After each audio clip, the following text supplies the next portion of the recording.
The idea of globalization was that rich countries would move further up the value chain while the poor countries made the simpler things. Now, we assume that other nations would always trail us in the value chain, but it turns out that as they got better at the low end of the value chain, they also started catching up on the higher end. We were squeezed from both ends. US Vice President James David Vance has openly admitted what many of us living in the global south have known for decades, that the post-World War II economic order crafted by the United States exists to maintain a racialized economic hierarchy where the US and its allies in Canada, Western Europe, Australia, and New Zealand get to enjoy the world's high standards of living at the expense of everyone else, where Africa exists solely for resource extraction. Asia and South America also exist for resource extraction, but also for low-tech manufacturing and cheap labor, while the US and its allies get to derive the greatest economic benefit from the labor of Africa, Asia, and South America, while doing the least work, while driving the service economy. As Dave Chappelle very eloquently put it, I want to wear Nikes. I don't want to make them shits. Leave that job in China where it belongs. None of us want to work that hard.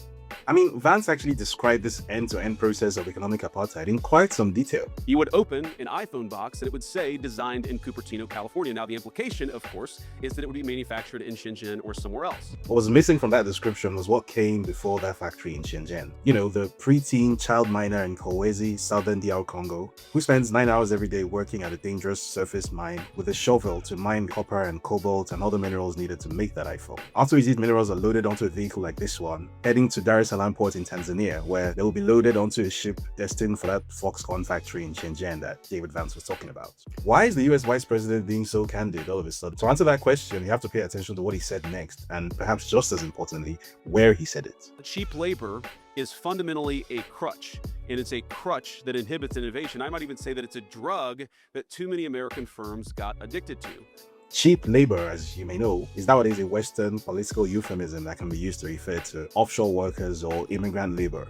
Now, he delivered this speech at the American Dynamism Summit, which is organized by the venture capital firm Andreessen Horowitz. It so happens that Andreessen Horowitz has a key investment focus on software, automation, and AI-focused businesses. By delivering a denunciation of globalization alongside a dog whistle condemning the use of immigrants and foreign labor, JD Vance was hinting at the issue that is at the core of the ongoing political civil war between the conservative and the liberal establishment in the US. The issue is this. While both sides agree that the US should continue to be a parasite economy built on the poverty of people on the other side of the world, they disagree on how this should be done. The liberals believe that the existing global economic apartheid order can be maintained primarily by using levers of soft power. Liberals believe that it is possible to delay or defer the rise of Asia, to keep South America contained, and to keep Africa at dirt level. So-called MAGA conservatives, on the other hand, believe that the war against the rise of Chinese manufacturing supremacy is already lost, and that in order to avoid total defeat and economic irrelevance at the hands of China, America needs to strategically withdraw from its outsized imperial role in the world and focus on using artificial intelligence and automation to rebuild key industries at home, where they believe the core white American workforce can be leveraged to achieve global supremacy once again, or at least a big slice of it in the emerging global multipolar order.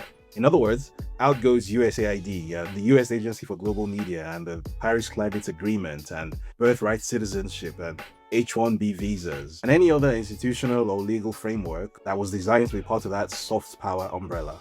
Donald Trump, JD Vance, and the America tech billionaire oligarchy behind them believe that America needs to brace into the so-called Fourth Industrial Revolution, which they believe will be characterized by a new scramble to secure crucial minerals from Africa by any and every means, automation, machine learning, AI, and very crucially, no more DEI. Long story short, the Trump administration has correctly assessed that China's rise is not reversible, and that China's economic influence has destroyed the de facto global economic apartheid inherent in globalization.